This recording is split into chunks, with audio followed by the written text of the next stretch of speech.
Inguinal hernia in children is one of the common birth defects. In full-term neonates, nearly 1 to 5% of infants have inguinal hernia, and in prematures, the percentage can go up to 35% of newborn preterm babies. This inguinal hernia is more common in male infants and neonates than in the female. It is more commoner on the right side than on the left side. So first, what is this inguinal hernia? Normally, when a child is born, in majority of children, abdomen closes and the testes are in the scrotum. But sometimes, while the testes comes down to the right scrotum from the abdomen, it takes along with it a sheath of peritoneum, which forms a sort of tube up to the scrotal sac, which is known as processus vaginalis. If this processus vaginalis remains patent, it can allow fluid from the peritoneal cavity to go into the surrounding scrotal area, or if it is wider enough, it can allow intestine to come down.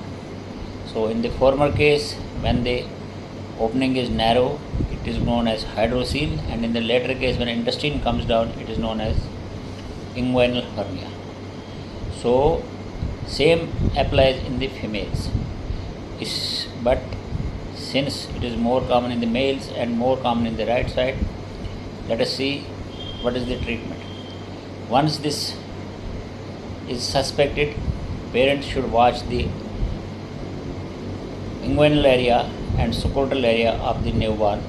If a child cries, sneezes, there will be a bulge in the groin on the right side or on the left side, and if you press it, it goes back with a gurgle. That means gurgle of sound. But sometimes if it is big enough, it may go up to the scrotum and you may not be able to produce it. So why should we operate an inguinal hernia? Inguinal hernia is a semi-emergency. The gut inside the inguinal hernia can get incarcerated at any moment, and once it gets incarcerated, the blood supply to the intestine gets compromised. That can lead to death of intestine. In that case, it is an emergency surgery and carries a lot of risk. So why to wait for things to worsen? As soon as you see an inguinal hernia, get it operated at an earliest date.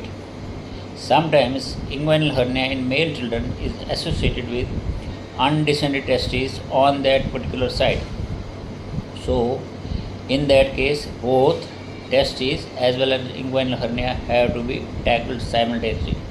Normally, we don't operate undescended testes up to 6 months as age, but in case it is associated with inguinal hernia, it should be operated simultaneously. Testes is brought down to the scrotal sac and opening in the inguinal canal is closed just at the level of the abdomen. Otherwise, second surgery of testes will be very difficult and testes may not come down spontaneously. Inguinal hernia is common in people with family history with muscular disorders and sometimes abdominal wall weakness. So inguinal hernia is an emergency or a semi-emergency, whatever you call it. It can get obstructed, strangulated, and hence don't wait for emergency to take place. Get it operated by a qualified pediatric surgeon who is the best person to operate.